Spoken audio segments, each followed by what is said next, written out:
Brat and Jesseca Dupart's love story. Brat loves Judy is one we can root for.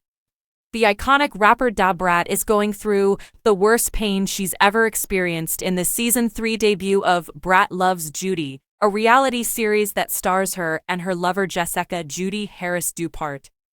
Brat yells, "Ouch, ouch, my God." As if that wasn't enough to emphasize the point, Brat, real name Shanti Harris Dupart, goes on to say in her confessional that nothing comes close to the intensity of the scene before, despite having been burned, fired at, and having their signature braids stolen. As much as it may annoy the audience to witness someone feel that uncomfortable, it was for a very worthy and well-publicized cause, the couple's journey, which is detailed in depth in the third season of the television show We. The first female rapper to release a platinum album on her own, Brat made the announcement on Instagram in 2020 that she was dating Judy, the CEO and founder of Kaleidoscope Hair Products. Brat made her debut in 1994. "Until I met my soulmate, who approaches some things differently than I do. I've always been a kind of private person," Brat wrote.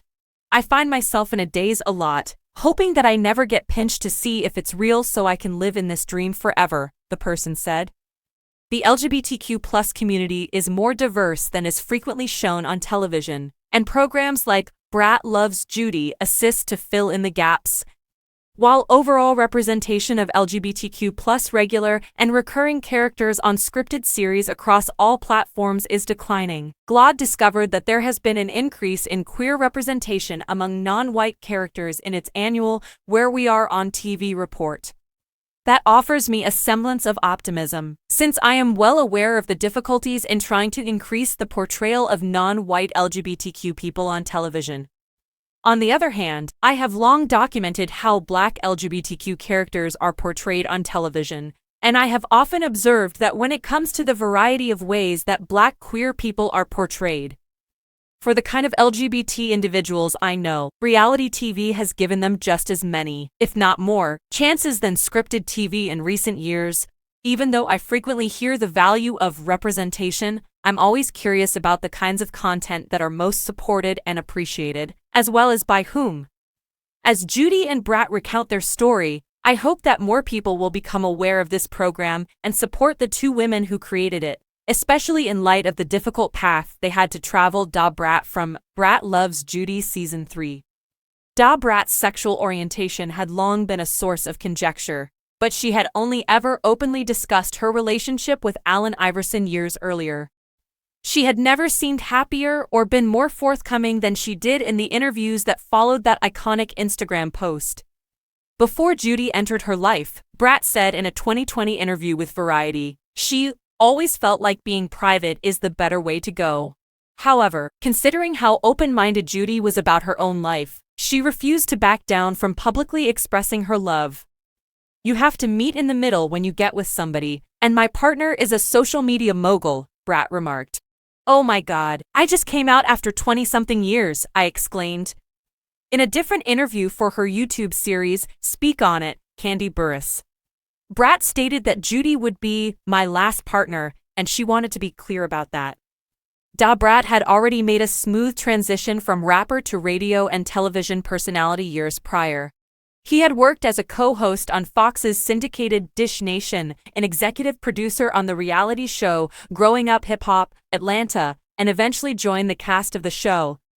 The first season of Brat Loves Judy, which debuted in 2021, followed the pair and their dedication to starting a family. Judy also planned to surprise Brat with a proposal and relocated her company from her hometown of New Orleans to Atlanta, where Brat was situated. Even though Judy and Brat were in love, their season was not without drama because Brat's history could endanger their future. In October 27, Brat struck former cheerleader Shayla Stevens with a bottle in a bar. Stevens won a judgment against Brat, and in 2019 Brat filed for bankruptcy, citing more than $7 million in debt. Brat was insistent, both on the program and off, that she didn't want to make her partner suffer for her previous transgressions. Judy was equally certain that she didn't give a damn, perhaps because Brat had altered her ways, as we'd seen on their show. This was demonstrated by the way Brat dealt with another crisis in her life, her strained relationship with sister LisaRaye McCoy, who openly criticized Brat for keeping her bisexuality and relationship with Judy a secret from the public until after Brat had told everyone else. Much of the second season of Brat Loves Judy focused on the two sisters' journey toward reconciliation and their February 2022 wedding, hinting at the couple's impending third season where they would be on the verge of becoming parents. Brat was undergoing a surgery to get pregnant when we saw her screaming in agony in the Season 3 teaser. The process went well, but miscarried shortly after. After deciding to give it another shot with Judy, Brat, now 48, is married, expecting a child, and eager to start a new chapter in her life, one that she admits she wasn't sure she would be able to enjoy. There will be additional tension, including with Judy's kid from a previous relationship, as well as more frightening moments, such when Judy finds out she has blood clots in her lungs. Still, I think the season will finish well, just like the seasons before it. You want to support these two because they are so dedicated to one another. A prosperous businesswoman and a well-known rapper who is now a radio and television personality may be the stars. But at its foundation, Brat Loves Judy is a show about two Black women who fall in love in the South and struggle to grow their relationship despite many setbacks.